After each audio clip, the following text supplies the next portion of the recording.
Will reaching your fat loss goals help you feel better about your life? Let's have some dialogue. I'll give you some stories, okay? Story time. When Adriano was 4 years younger, about 26, 27, I looked pretty good. The trap is sprung. To get to that spot, took me 6 months of dieting, shitload of training, coach, bunch of other stuff. That picture of me, I had a rash between my legs. I had a really shitty relationship with food. I had a really shitty relationship outside of that. I wasn't healthy per se. Looked phenomenal. I wasn't. 2 weeks prior, I injured my bicep tendon. I couldn't lift my arm above my head like this without severe pain.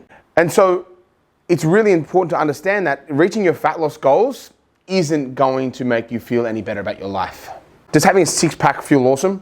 Yeah, it's mad. You can put on any clothes you want. You don't have muffin tops. People look at you differently. People ask you what your exercise program is. Really random. People respect you more if you're in shape. I'm not gonna lie. People might think that's hilarious, but go, if you're a girl, get a fat ass and a big set of tits and tell me that someone won't listen to you a little bit more, just a little bit. Or if you're a guy, try getting a six-pack and some broad shoulders and tell me someone's not gonna pay more, give you more respect out and about. It's just human nature. Unfortunately, that's the way of the world. And yeah, I'm probably gonna pay a little bit more attention to someone who is absolutely diced when they're giving out nutrition information. Pretty lady with big boobs. It's just kind of how I'm wired, and I'm honest enough to say it. But will that fix your problem? No, it won't. Will a big set of titties and a big ass fix your problem if you're a girl? No. Will, six-pack and chest fix your problem if you're a bloke? Absolutely not. What needs to happen in order for you to feel good about that is you need to go along a journey to become that person. Anyone can buy you a Mercedes, right? But are you all the things that are associated with the Mercedes? Like, you can get a Mercedes on loan, but if it's costing you, $700 a week and you can't afford it, are you really gonna feel that good in a Mercedes, or are you gonna feel pretty much like you're living a lie? I'm gonna say you probably feel like you're living a lie. You're a broke boy or gal sitting in a really expensive car that you can't afford.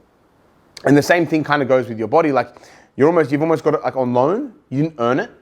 And I think that's where people go wrong, is that people don't respect the fact that you're gonna feel so much better about where you're going if you've actually earned it. Now, I've gone along this transformation, a lot of my clients have gone along this transformation where food is no longer something that fucks with our headspace. I've got a client, Tay, she's been with me for over a year now, and she's embodied that. 2 sessions a week for a year, just over a year, 30 minutes, no more, no less, shows up. If she's just finished work, showed up in a onesie before, like just shows up and just gets what she needs to do done, is consistent as fuck, and does the best job that she can. Not only that, her food intake, if she goes to McDonald's, it's no longer a large meal, etc. It's a small meal. And those habits over time have allowed her to shift like 10 kilos. But it looks like this massive change overnight, but it's just small habits that she's applied every day. Don't be a dickhead. Don't go binge eating food whenever that comes around. There's always tomorrow. If you feel like Macca's tomorrow, get it tomorrow, but get a small meal again tomorrow. And it's just doing that smarter, not harder work. And guess what? Your body stops becoming this thing that you're so fixated on it looking amazing. And it also starts to look amazing. And that's where a lot of people go wrong. They want the 12-week fat loss transformation. They want it to look amazing now, but they're not willing to go through the pain and the journey and the consistency that it takes to become this person. I guarantee you, if you were a chick and you had to grow your tits and you couldn't get like a BBL or something, you'd feel 10 times better at your tit job if it took you a year of hard work to grow a nice set of boobs, right? Yes, that's a good soundbite.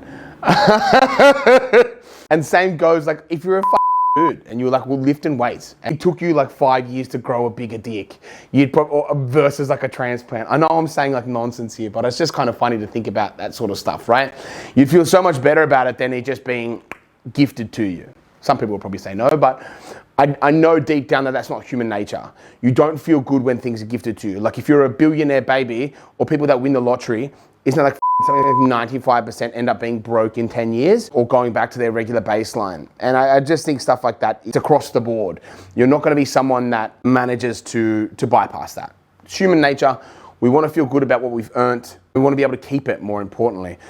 And you're not going to feel good about a six-pack if you've gotten it in 12 weeks. You're not going to be proud of yourself, maybe for embracing that grind, but guess what? Like you're going to eat yourself out of house and home and you're going to put that weight back on in 3 weeks. I just want you to walk forward with that information and understand that nothing good comes quick, nothing good comes free. If you're willing to make the sacrifice though, you can walk around six-pack lean or with a fat donk if you're a chick and a small waist rather easily if you just take daily consistent action. Doesn't have to be this monumental effort, doesn't have to be crazy, but as long as it's consistent, you'll get there. Hope this video helps. I know it's a bit of a long-winded one. I know I went off tangents and whatever, but I hope it kind of paints the picture of what you can expect and that being lean isn't going to solve your problems. It's probably just going to expose them.